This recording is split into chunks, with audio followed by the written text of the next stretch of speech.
Elevarmos os nossos pensamentos e nos ligarmos a esta espiritualidade amiga e protetora. Todos nós que aqui viemos, nós viemos em busca de algo, e a prece é esse momento todo especial, aonde nos ligamos ao nosso Pai Maior. Por isso, vamos orar. Pai nosso que estais em toda parte, santificado seja o teu nome, venha a nós o teu reino, seja feita a tua vontade, assim na terra como no espaço. O pão nosso de cada dia, dá-nos hoje, perdoa as nossas dívidas, assim como nós perdoarmos aos nossos devedores. E não nos deixes, Pai, cairmos nas tentações. Livra-nos de todos os males, pois teu é o reino, é o poder, é a glória para sempre. Que assim seja. Ainda envoltos na prece, vamos mentalizar os nossos lares e todos aqueles irmãos que conosco lá convivem. O nosso pai e a nossa mãe, o marido, a esposa, os filhos, os irmãos, também aquela pessoa que nos auxilia nos trabalhos domésticos, a fim de que a espiritualidade maior possa ir até os nossos lares e de lá retirar aquelas entidades que já não têm mais um corpo físico, mas que não conseguem compreender a sua nova situação e nos deixam aquela carga de fluidos pesados e enfermiços. Que estes irmãos possam ser levados no trabalho lá embaixo, onde os médiuns estão reunidos, a fim de que possam ser assistidos, doutrinados, esclarecidos e levados ao plano espiritual. Por isso, irmãos, auxiliemos a espiritualidade a higienizar os nossos lares, mentalizando cada irmão que conosco lá convive, cada peça do nosso lar.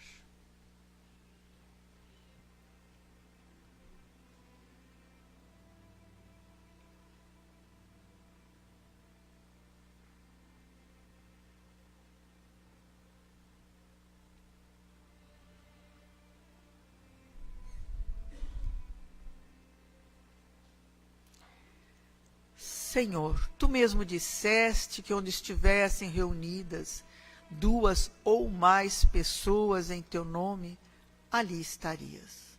E nós, Senhor, aqui estamos reunidos em teu nome, dá a cada um de nós, segundo as nossas necessidades e o nosso merecimento. Nós vamos passar, então, a um trechinho do Evangelho, do capítulo Bem-aventurados aflitos, no item 18, onde se intitula Bem sofrer e mal sofrer. Quando Cristo disse, Bem-aventurados aflitos, porque deles é o reino dos céus, não se referia aos sofrimentos em geral, porque todos que estão nesse mundo sofrem, quer estejam num trono ou na miséria extrema. Mas poucos sofrem bem, poucos compreendem que somente as provas bem suportadas podem conduzir ao reino de Deus. O desânimo é uma falta. Deus vos nega a consolação se não tiveres coragem. A prece é um sustentáculo da alma, mas não é suficiente por si só. É necessário que se apoie numa fé ardente na bondade de Deus. Tendes ouvido frequentemente que ele não põe um fardo pesado em ombros frágeis. O fardo é proporcional às forças, como a recompensa será proporcional à resignação e à coragem. A recompensa será tanto mais esplendente, quanto mais penosa tiver sido a aflição. Mas essa recompensa deve ser merecida. É por isso que a vida está cheia de tribulações. Então, esta mensagem, né, de bem-aventurados aflitos, que Jesus nos deixou, dizendo que porque deles é o reino dos céus, ele não queria se referir aqui ao sofrimento em geral, porque todos nós sofremos, quer estejamos vivendo num palacete, quer estejamos na prova da miséria. São sofrimentos diferentes, mas são formas de sofrer, e todos nós sofremos. Mas o que ele queria dizer é que poucos sabem sofrer. Esta é a grande realidade, né? Poucos compreendem que somente as provas bem suportadas é que vão nos conduzir ao reino dos céus. E muitas vezes, diante de uma dificuldade, nós ficamos desanimados, estressados, deprimidos, né? E não reagimos. Nós estamos esperando muitas vezes que as coisas venham do alto, como um milagre para as nossas vidas. Mas aos mestres indianos, eles dizem que os problemas são como despertadores nas nossas vidas. Que o objetivo dos problemas, na realidade, é nos fazer despertar para a vida. Então, quando nós estamos passando por um momento aflitivo, nós temos que fazer uma reflexão. Por que é que eu estou passando por esse momento? Porque os nossos sofrimentos são têm duas origens. São do próprio mundo, onde todo mundo passa. O momento atual do Brasil é aflitivo, todos nós estamos passando. E há os problemas interiores, que são das nossas escolhas, que muitas vezes são bastante equivocadas. E também problemas das nossas outras encarnações, onde cometemos os nossos desatinos e trazemos os nossos desequilíbrios emocionais. As doenças refletindo em nós, que as doenças não são nada mais, nada menos que os nossos desequilíbrios emocionais, que descem ao nosso corpo físico em formas de enfermidade. Então, nós temos que fazer uma reflexão nas nossas vidas. Por que é que eu estou passando por este problema? Por que é que eu estou adoecendo o meu corpo físico? Como é que eu estou levando a minha vida? Eu estou dando qualidade, eu tenho qualidade de vida? Eu me alimento bem, eu tenho as minhas horas de sono, tranquilo? Ou como é que eu estou levando? Será que eu não estou bebendo, eu não estou fumando, eu não estou me drogando, eu não estou comendo em excesso? Eu não estou tendo uma vida com qualidade. Porque a qualidade também é no que eu faço, as minhas atitudes, quais são os meus divertimentos, são dos melhores? Os filmes que eu procuro assistir são de qualidade? Então, nós temos que ver o que nós estamos fazendo das nossas vidas e que está refletindo em nós, nas dificuldades, nas doenças no meu corpo físico. São uma consequência. Não é Deus que nos castiga. Eu passo pela dificuldade, pela dor, que eu preciso passar, porque, de alguma forma, muitas vezes, eu estou desrespeitando as leis divinas. Como é que eu estou me conduzindo? Então, é uma forma de todos nós meditarmos de como estamos levando as nossas vidas. Então, o bem-aventurados os aflitos, ele pode ser traduzido: bem-aventurados que têm a oportunidade de testarem a sua fé, da perseverança, do fortalecimento e da submissão à vontade do Pai. E que as bênçãos de Deus possam recair sobre todos nós. Agora eu vou passar a palavra ao nosso expositor da noite, ao nosso irmão Sérgio. Então vamos vibrar para que ele encontre facilidade no tema que preparou para todos nós.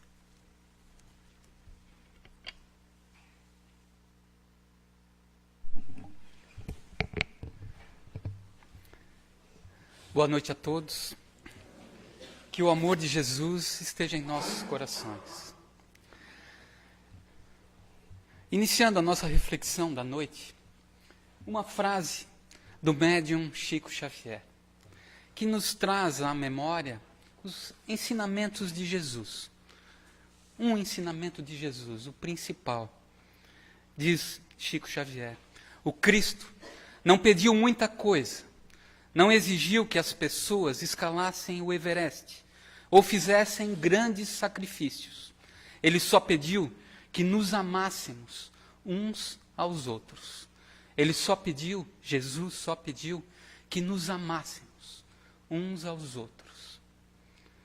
E observando essas imagens, percebemos o quanto estamos distantes de amar uns aos outros, de nos amarmos, como Jesus nos pediu.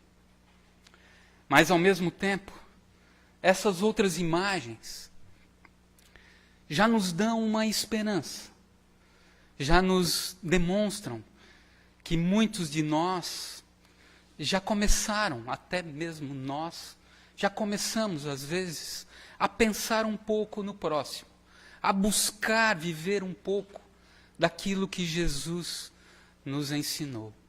Já começa a brotar em nós uma esperança de que mais cedo ou mais tarde possamos vivenciar aquilo que Ele nos pede, aquilo que Ele nos pediu. E esse é o tema da noite de hoje.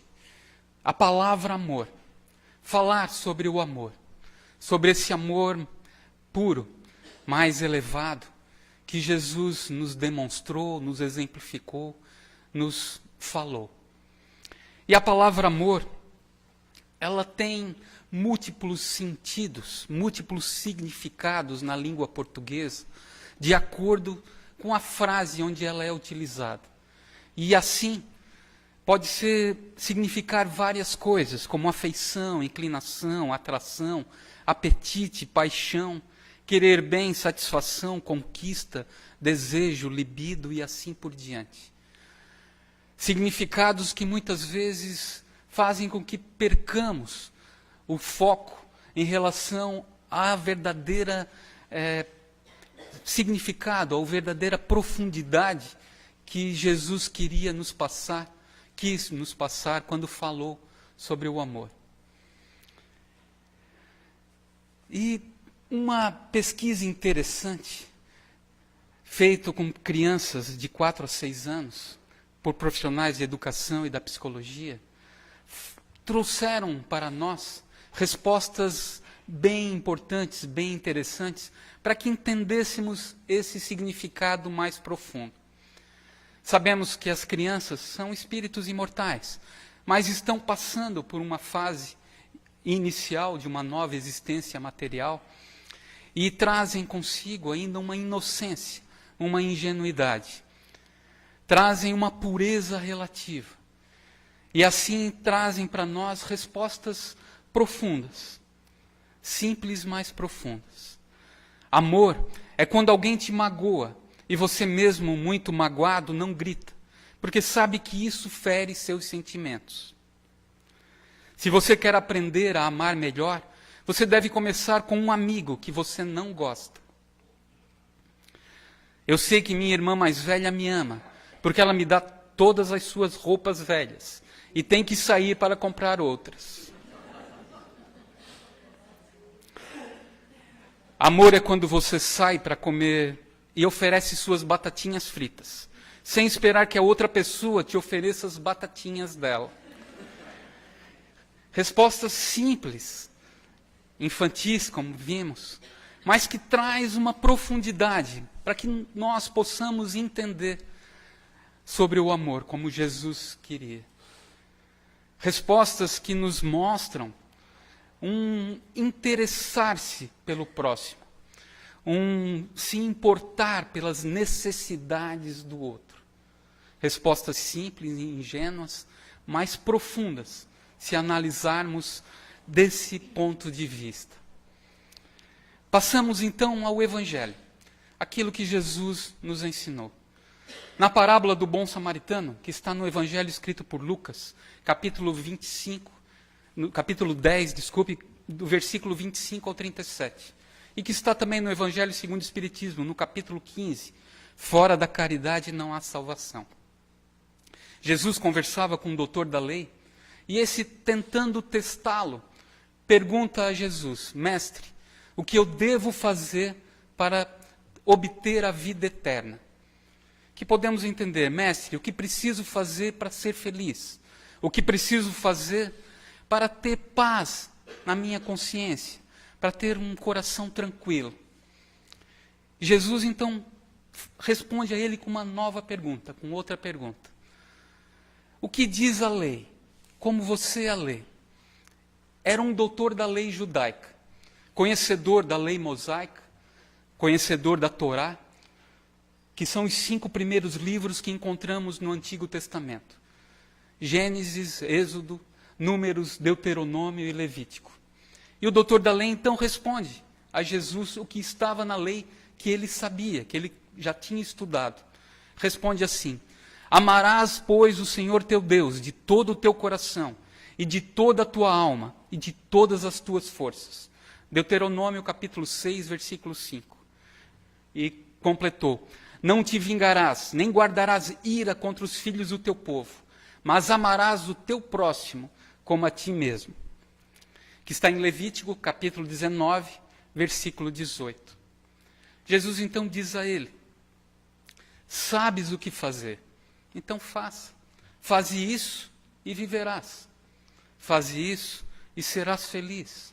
Faça isso e terás o coração tranquilo, a paz na consciência. O doutor da lei, então, faz uma nova pergunta a Jesus. Mas, mestre, quem é meu próximo? Na interpretação do doutor da lei, do povo daquela época, do povo judaico, o meu próximo, o próximo deles, eram aqueles que tinham a mesma linha de pensamento, as mesmas ideias, tinham a mesma cultura, a mesma religião. Esse era o próximo. Aqueles que não tinham nada disso eram considerados inimigos ou desprezados. E muitas vezes nos vemos pensando dessa mesma forma, querendo reduzir, querendo retirar o nosso próximo, algumas pessoas da condição de nosso próximo. Semelhante a como aquele quadrinho que está ali, aqueles quadrinhos, uma charge em relação aos ensinos de Jesus. Jesus falando ao povo: ame ao próximo como a si mesmo. E o povo querendo retirar alguns próximos, para não precisar amar a eles. Menos os ateus, menos os pecadores, menos os que não pensam como a gente, menos os que não têm a mesma religião. E aí Jesus pergunta: que parte do ame ao próximo vocês não entenderam? E é mais ou menos assim que ainda pensamos hoje em dia, semelhante a como o doutor da lei pensava daquela forma, naquela época. E Jesus então conta para ele a história do bom samaritano, a parábola do bom samaritano. Só para a gente relembrar rapidamente. A parábola, Jesus contando que um homem ia de Jerusalém a Jericó e é assaltado no meio da estrada, no meio do caminho. Assaltado e deixado semi-nu, despojado de todos os seus pertences, quase morto, muito ferido à beira da estrada. Passa então por ele um sacerdote que é uma das mais altas hierarquias da sociedade judaica na época do doutor da lei.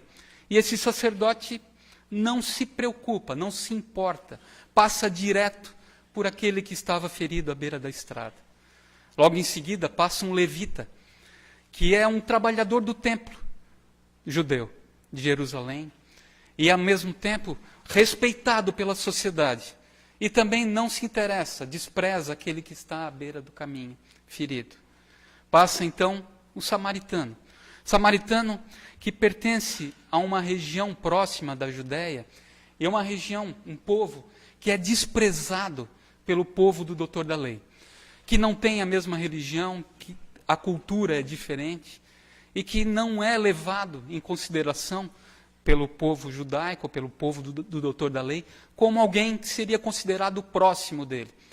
E diz Jesus que esse samaritano acolhe aquele que está à beira da estrada, presta os primeiros socorros e leva o ferido até uma hospedaria e paga ao hospedeiro para que continue o tratamento.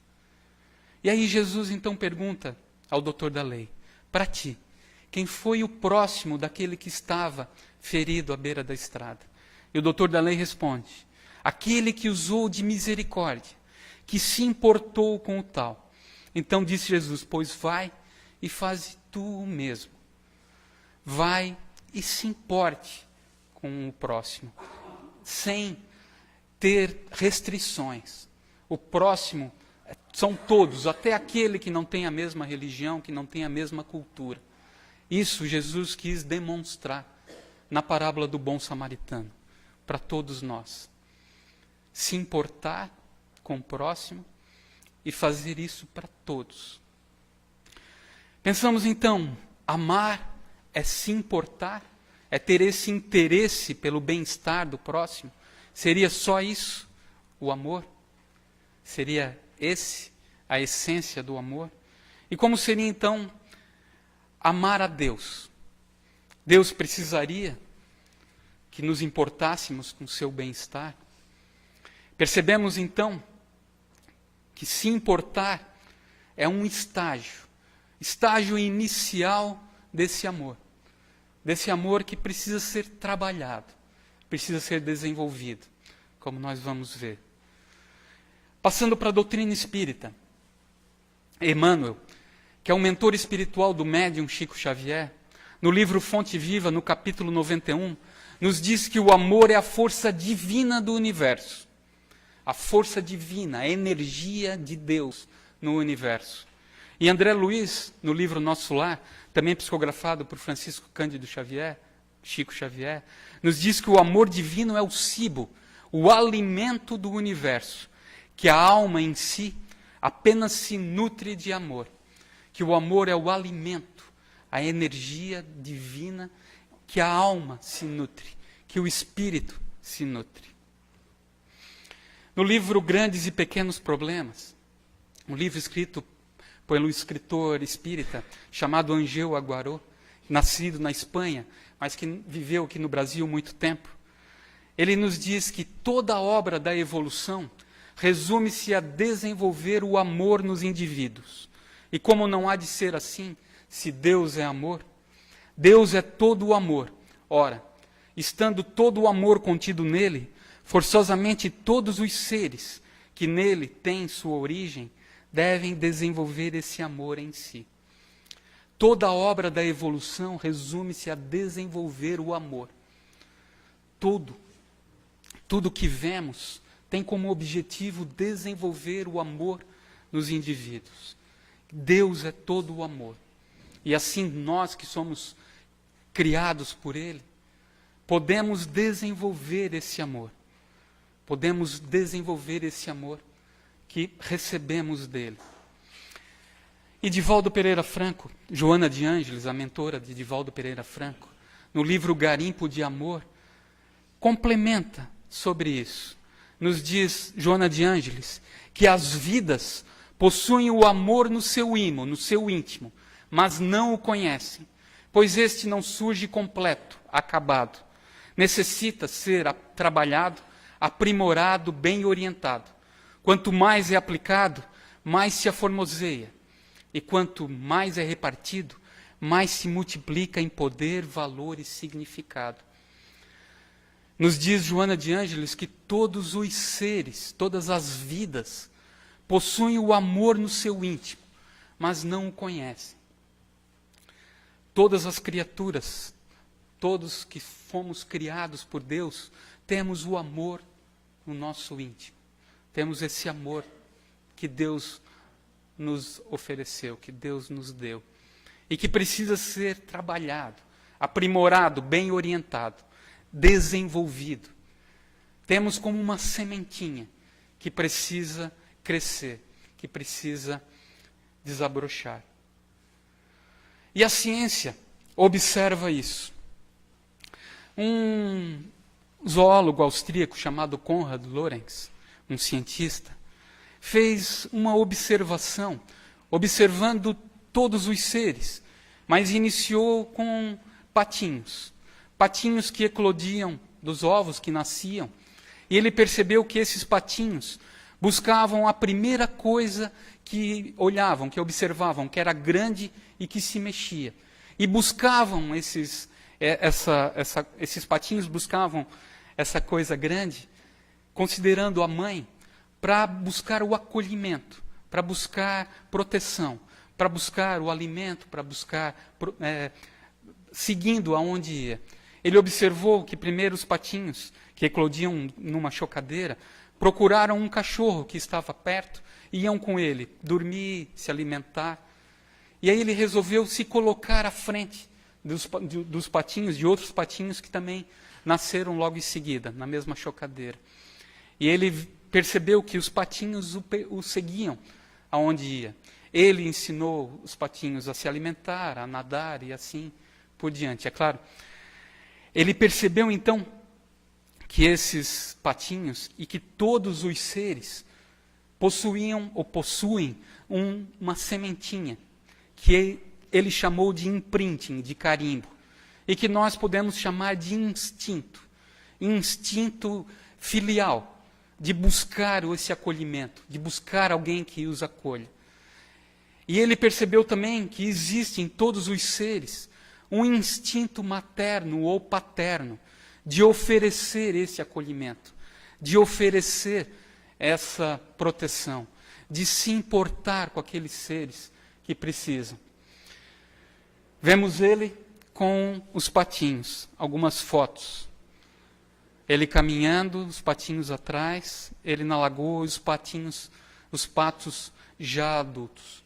Ele percebeu que todos os seres possuem vários desses imprintings, vários desses carimbos.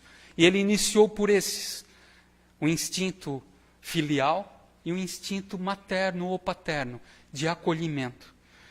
E a doutrina espírita nos explica sobre isso. No Evangelho segundo o Espiritismo, no capítulo 11, no item 8, Lázaro nos diz que o amor resume a doutrina de Jesus toda inteira, visto que esse é o sentimento por excelência. E os sentimentos são os instintos elevados à altura do progresso feito. Em sua origem, o homem só tem instintos. Quando mais avançado e corrompido, só tem sensações. Quando instruído e depurado, tem sentimentos. E o ponto delicado do sentimento é o amor. Ponto delicado do sentimento.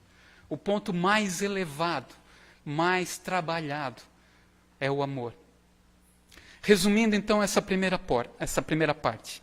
Se importar, como nós vimos, é apenas o início de algo muito maior e que alcança graduações diferentes, graduações cada vez maiores. Que o amor é o ponto delicado do sentimento, o sentimento por excelência. O sentimento é um estado afetivo, uma disposição mental de um ser para outro. E que o amor, nós vimos também, é o alimento das almas, uma energia que nos motiva, que nos satisfaz, que nos completa. E é uma energia diferente, um alimento diferente de todos os alimentos e energias que nós conhecemos. Pois é um alimento que quanto mais nós ofertamos, quanto mais nós doamos, mais nós temos, mais ele cresce em nós mesmos, mais nos motiva, mais nos satisfaz. Retornando ao Evangelho segundo o Espiritismo, também no capítulo 15, Fora da Caridade não há salvação, no item 6, nós encontramos a primeira epístola de Paulo aos Coríntios, parte do capítulo 13, que é uma das mais belas homenagens ao amor, uma das mais belas poesias referentes ao amor. E nos diz Paulo de Tarso: ainda que eu falasse as línguas dos homens e dos anjos, se não tiver caridade, se não tiver amor, sou como o bronze que soa, ou como o símbolo, o sino que retine. Mesmo que eu tivesse o dom da profecia e conhecesse todos os mistérios e toda a ciência, mesmo que tivesse toda a fé, a ponto de transportar montanhas, se não tiver caridade, se não tiver amor, nada seria. Ainda que distribuísse todos os meus bens em sustento dos pobres, e ainda que entregasse o meu corpo para ser queimado, se não tiver caridade, Se não tiver amor, de nada valeria. 2 pontos principais podemos observar nesse trecho, nesse texto de Paulo de Tarso.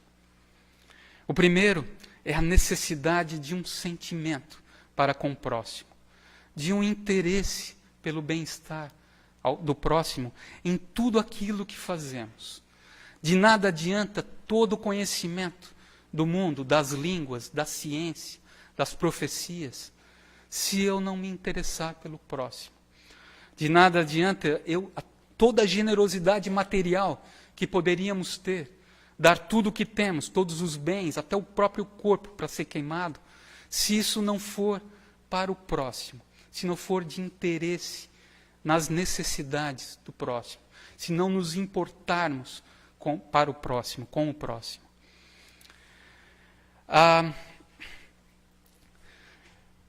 Podemos pensar em ter todo o conhecimento do mundo apenas por vaidade, apenas por egoísmo.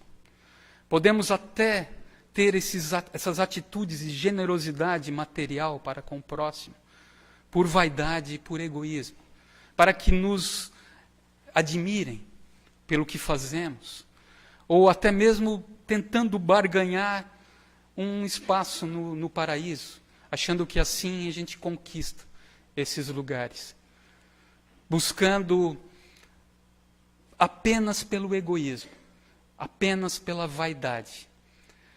Paulo de Tarso, então, nos diz a necessidade do sentimento para com o próximo, em tudo o que buscamos, em tudo o que fazemos. Esse é o primeiro ponto. O segundo ponto é que nós vemos que foi utilizada a palavra amor e a palavra caridade.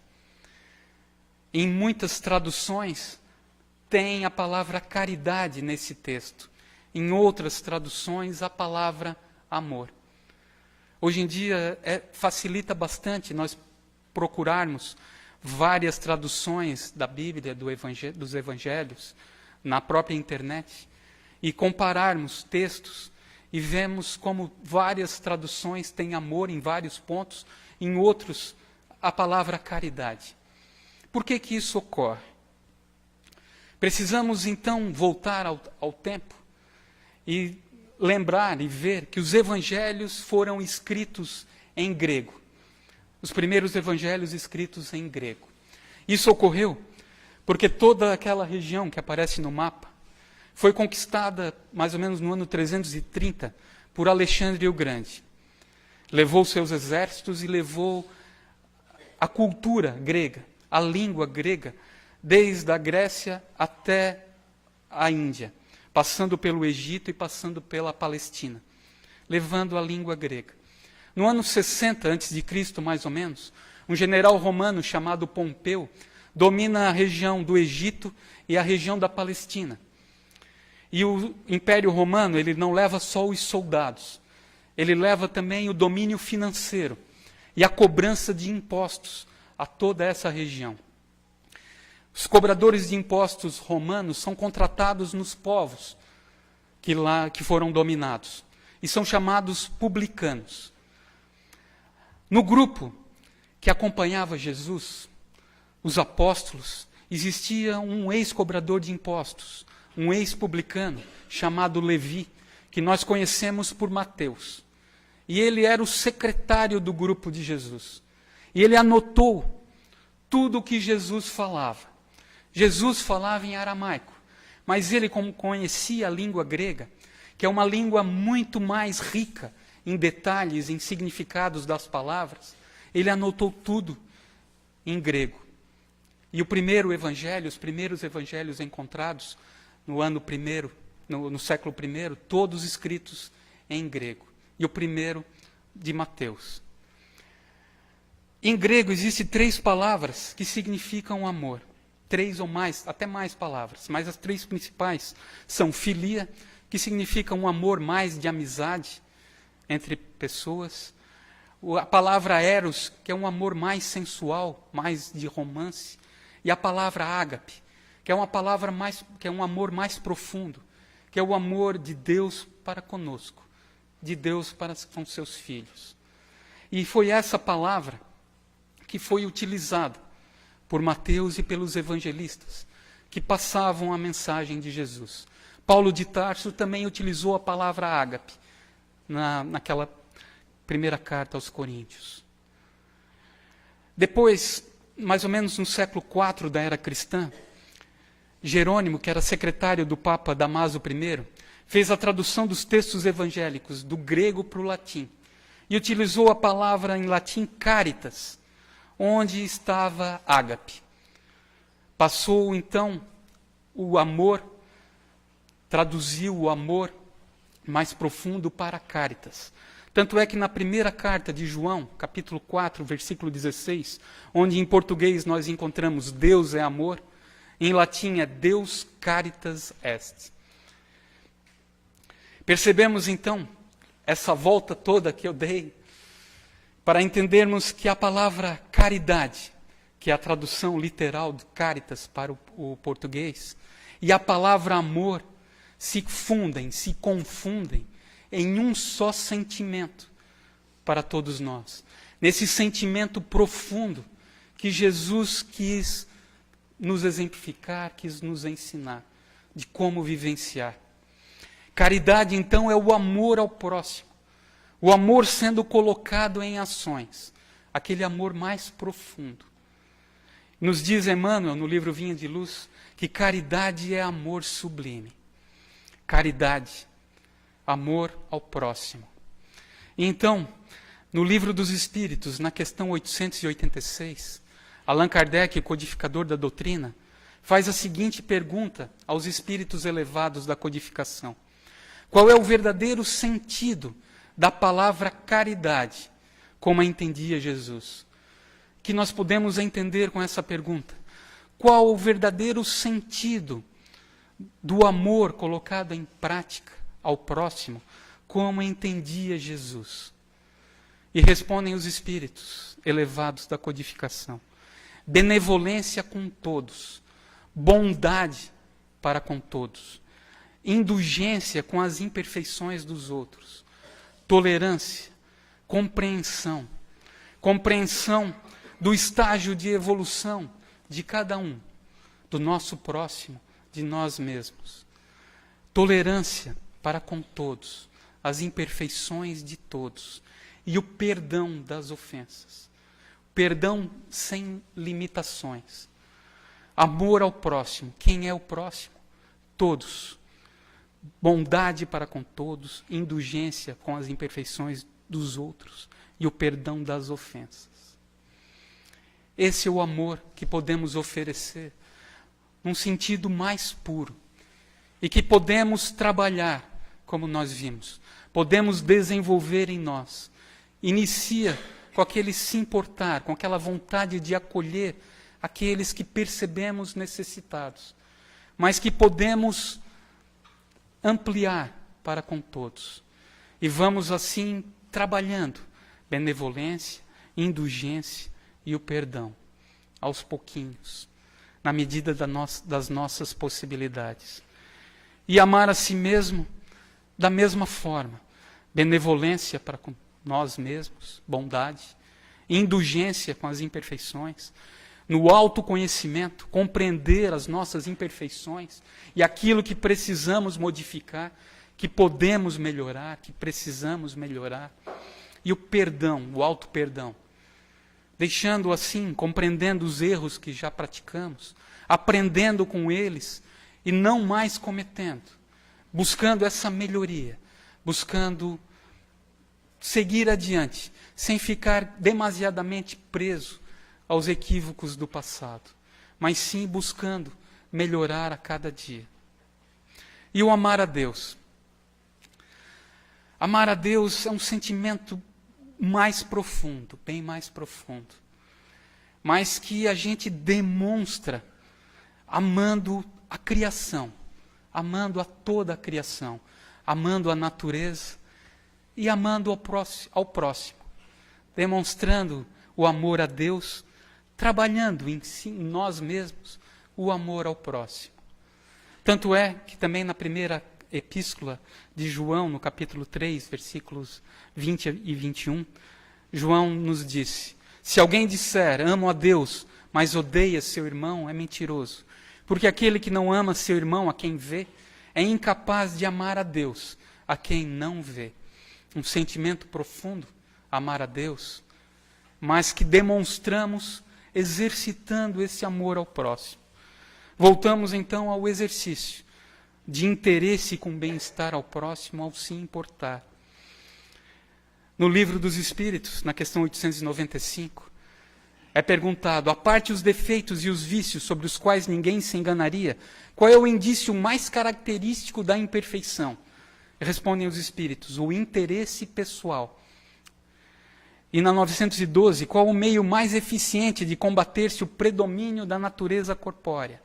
Praticar a abnegação, praticar a caridade, praticar a solidariedade, praticar o se importar com as necessidades do próximo. E os antagonistas do amor, então, observando assim, percebemos que não é o ódio, e sim a indiferença, como nós vimos na parábola do bom samaritano. O egocentrismo, o egoísmo e o orgulho, como nós vimos na carta de Paulo, na epístola de Paulo. Enfim, o interesse pessoal, o fechar-se em si mesmo, o não perceber as pessoas que estão ao redor, o nosso próximo. Diz André Luiz, em Psicografia de Francisco Cândido Xavier: pois o ódio que julga ser a antítese do amor não é senão o próprio amor que adoeceu gravemente.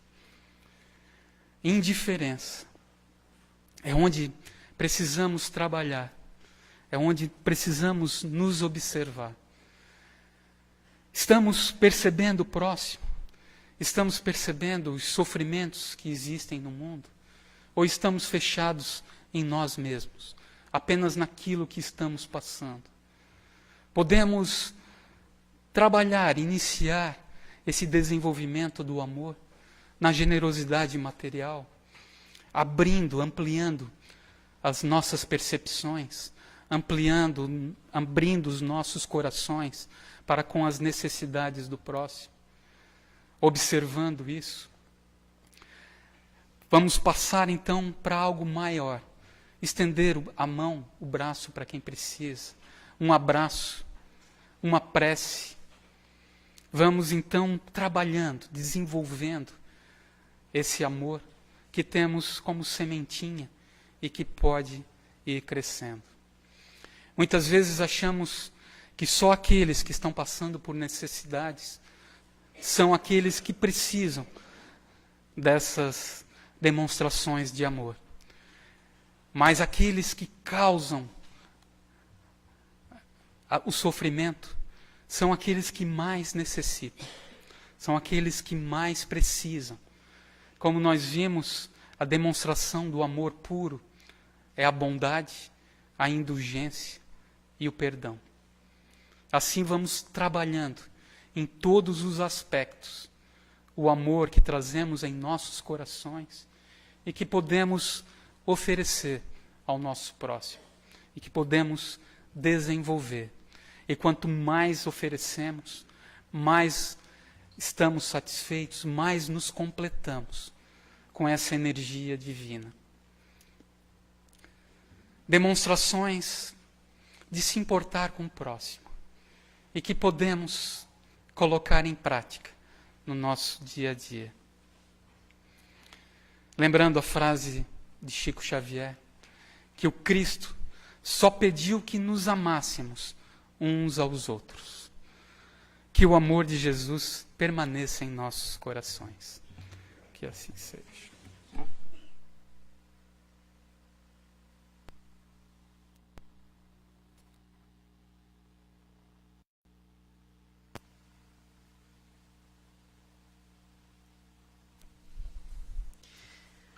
Agradecemos assim ao nosso irmão Sérgio pelos esclarecimentos da noite, pela mensagem que deixou para todos nós. Que Jesus o abençoe. E vamos então neste momento elevarmos os nossos pensamentos, pedindo pela magnetização das nossas águas, pelos nomes que se encontram nas urnas de encarnados e desencarnados, pelos irmãos que se encontram no leito de um hospital, nos presídios, pelas crianças ao abandono, pelos idosos, por aqueles que vivem nas sarjetas da vida, por aqueles que ainda estão a vibrar no erro, nos vícios, no mal, no tóxico, por aqueles que perderam seu ente querido, que a bondade infinita do alto possa envolver a todos estes irmãos neste momento, recebendo eles de acordo com as suas necessidades. E nós, Senhor, que aqui estamos na Tua casa de amor, conhecendo o Teu Evangelho, procurando colocá-lo nas nossas vidas, mas volta e meia tropeçamos, mas sentimos a Tua mão amiga a nos erguer, porque Tu sempre estás conosco e sempre temos o Teu auxílio. Por isso, só temos a Te agradecer. Vamos então nos prepararmos para o passe.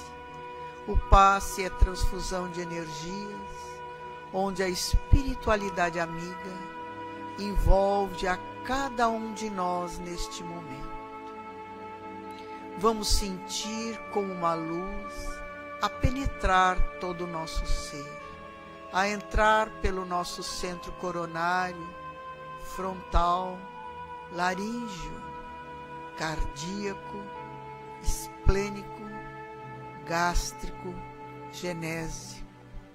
Vamos nos reabastecer do amor divino, porque o passe é aquele momento todo especial onde o Pai, por intermédio dos seus emissários divinos, nos envolvem com as suas energias de paz, de amor, mudando, aquelas fluidos pesados por energias boas, salutares, para o refazimento do nosso corpo físico e do nosso corpo espiritual.